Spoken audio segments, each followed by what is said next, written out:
We're joined now by the Secretary of the Met, Nick Arrendondo, to tell us more about the group and their upcoming show.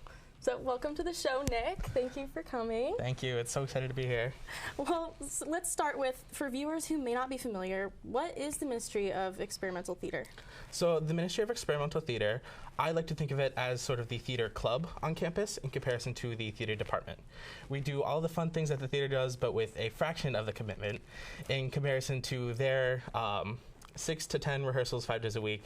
Depending on what you're doing with us, we'll have maybe 1 or 2 hour rehearsals 1 to 2 times a week.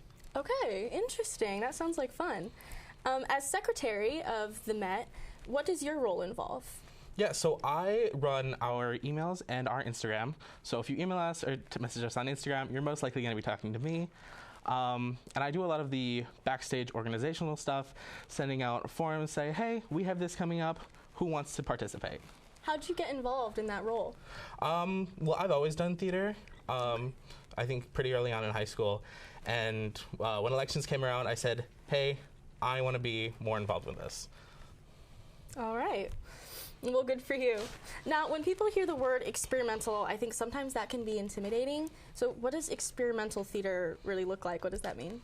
Yeah, so for me, the experimental part of it is really the production of it. The end goal is typically the same. Some of the things that we do, we have our 24-hour theater, which is we go through the entire theatrical process within 24 hours. So we write, cast, produce everything in 24 hours. Wow. And then our DARE project coming up this next week, our writers will select a DARE drawn from a bin where we have a bunch of people fill it out, and they have to write a one-act show based on that.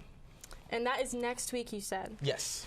So without giving too much away, what are you most excited for audience to see in this DARE project? I am really excited. We have our usual fun and whimsical, silly shows coming up, but this year I'm really excited because we have a nice mix of a couple of shows that will actually kind of make our audience think about little introspection, a little bit about the world and whatnot.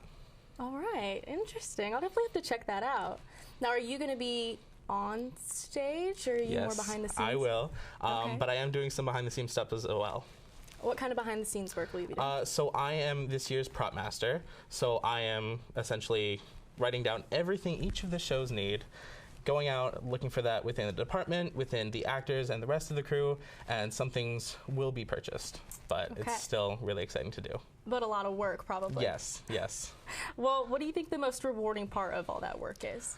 Well, it hasn't come to fruition yet, but I was also one of the writers for DARE this year. Okay. So I think once I finally get to see my show sort of put on and see what the director and what the actors have done with my script is going to be really exciting to see. And why do you think that it's important to have shows like this on a college campus? It's really important because it allows students to have this kind of creative outlet without kind of the giant output that would be with normal theater going in a month's process.